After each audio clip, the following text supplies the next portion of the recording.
ፍቅር መክሊት ነው። ሰው የዘራውን የሚያጭደው። ስንወደው የሚወደን ሰው እናገኛለን። እየጠላ ነው የሚወደን አናገኝም።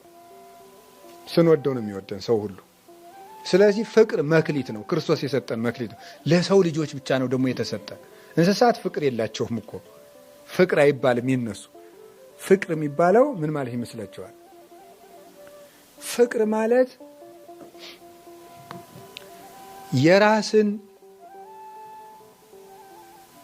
ሐሳብ ክዶ ለሌላው መኖር ነው። ፍቅር ማለት ለሌላው መኖር፣ መልስ የማይፈልግ ስጦታ ማለት ነው። ፍቅር ማለት መልስ የማይፈልግ ለደናደራችሁ እግዚአብሔር ይመስገን ባይመለስለት የማይቀየም ማለት መልስ የሌለው ስጦታ መስጠት ፍቅር ይባላል። ሳይጠብቁ ማድረግ ማለት ነው። የሚወዷችሁንማ ብትወዱ ምን ትርፋላችሁ? ይህንማ ቀራጮች ሲያደርጉት የለም ምን ብሏል ጌታ? የሚወዷቸውን መውደድማ አሕዛብም ያደርጉታል።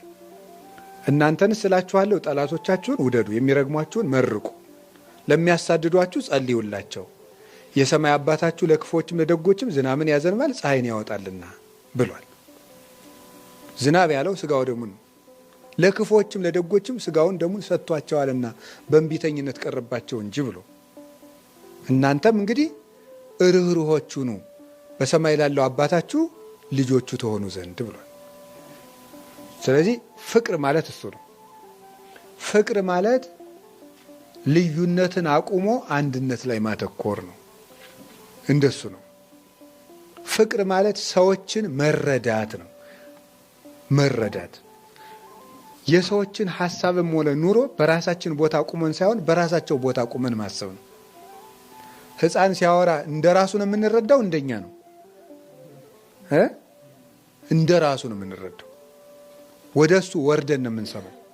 ፍቅር ማለት ወደምንወዳቸው ሰዎች ሂደን መረዳት መቻል ነው። እምነት፣ ተስፋ፣ ፍቅር፣ ሰላም፣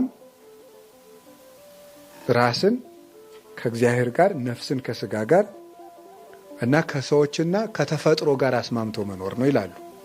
ከእግዚአብሔር ጋር፣ ራስን ከራስ ጋር፣ ራስን ከወንድም ከእህት ጋር፣ ራስን ከተፈጥሮ ጋር ጭምር ማስማማት።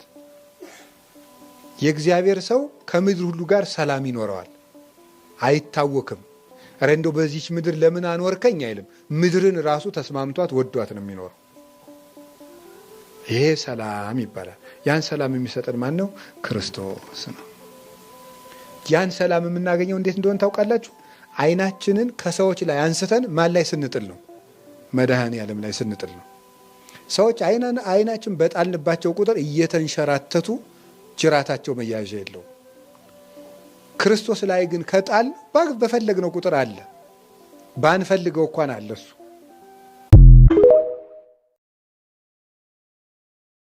ያማረ ሕይወት ይስጣችሁ፣ ያማረ ትዳር ይስጣችሁ፣ ያማረ ሥራ ይስጣችሁ። የምትወዱት የሚያምር ደስ የሚል ሕይወትን እግዚአብሔር አምላክ ይስጣችሁ። ያማረ ሥራ ይስጣችሁ። ያማሩ ልጆችን እግዚአብሔር አምላክ ይስጣችሁ።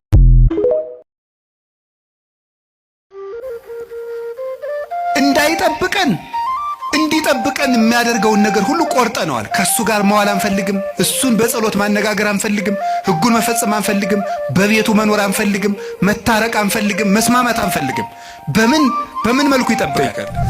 ዲያብሎስ ራሱ ክፉ ነገርን ያመጣና እግዚአብሔር ቸር ከሆነ ክፉ ነገር ለምን አመጣብህ ብሎ ደግሞ ይጠይቀናል። ለዚህ መልስ ያጣች ነፍስ በእግዚአብሔር ተስፋ ቆርጣ ትቆበልላለች።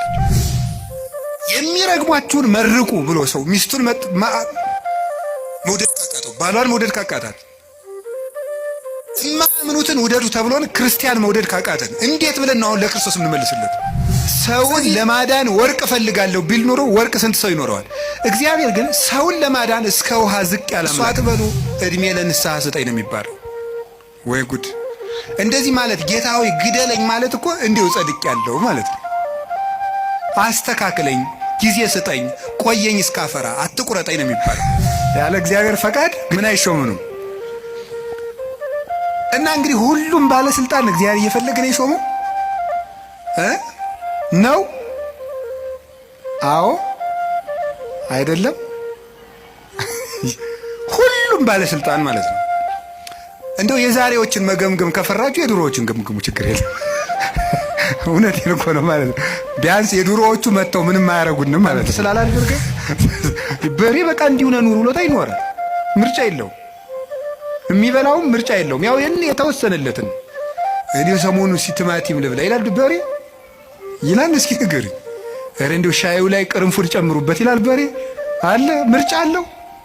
እኛ እኮ መምረጥ ስለቻልን እኮ ነው። ይሄ ደስ አይላችሁ? የምለብሰውን ይሄኛው ነው፣ ይሄ እንዲህ አይነት ሸሚዝ ደስ አይለኝም እምትል እኮ መራጭ አድርጎ ስለፈጠረ ንጉሥ አድርጎ ነው እኮ የፈጠረ። በራስህ እንዴ ሁላችንም እንላለን ለገሪ ያለው እግዚአብሔር ስታውቃታለች። አቤት ስታስቀድስ ሲያስቀድስ ማንም አይቀድመውም እኮ እንላለን። አንተው እያስተካከልክ ያዘኝ ነው የሚባለው። ከእጅህ አታውጣኝ፣ ወደ ቤቴ የመጣውን አስወጥቼ አልሰደውም ብለሃልና አንተ አስተካክለኝ። ብቻዬን አልሆነልኝም። እስተካከላለሁ ብዬ ያቀድኩት ብዙ ነበር። ብዙ ቀን እየማልኩ እየተገዘትኩ ለመስተካከል ወስኛለሁ። ግን እርዳኝ ጌታዬ፣ አቅቶኛል ማለት ያስፈልጋል። ራስን በእግዚአብሔር እጅ ወሮሮ መጣል ያስፈልጋል። ራሳችን መስራት አንችልም፣ በእውነት እግዚአብሔር በሚያውቀው። ይህንን ነው ክርስቶስ ከኛ የሚፈልገው። ብቻችን አይሆንልንም። ከቤተ ክርስቲያን ገብተን ነው የምንስተካከለው። ሌላው የምነግራችሁ ሁለተኛው ሐሳቤ ብቻችን አንችልም በሚል ርዕስ የነገርኳችሁ ከእግዚአብሔር ተለይቶ አገልግሎት የለም። ብዙ ሰው ከእግዚአብሔር የተለየ ነው። የእግዚአብሔርን አገልግሎት ግን ያገለግላል። ሳይጸልይ ያገለግላል። ጸሎት አይጸልይም፣ ግን አገልጋይ ነው፣ ወይም አስተባባሪ ነው፣ ወይም የሆነ ነገር ኃላፊ ነው፣ ወይም የሆነ ነገር ነው ቤተ ክርስቲያን ውስጥ ግን አያገለግልም። ብቻችን ጠብ የምናደርገው ነገር የለም። ክርስቶስ ከሌለበት በአገልግሎት ውስጥ ለውጥ የለም። ስለዚህ ክርስቶስ ይዘን እናገለግል። ክርስቶስን ይዘን ለማገልገል አንደኛው ሕጉን በጠዋትም በማታም አንብቡ። እኔ እውነቴን ነው የምነግራችሁ። ሕጉን በጠዋትም በማታም አንብቡ። መጽሐፍ ቅዱስ አንብቡ። እግዚአብሔር ለሕዝቡ በመጽሐፍ ይናገራል ይላል። ሕጉን በጠዋትም በማታም ስናነብ እግዚአብሔር ከኛ ጋር ይሆናል።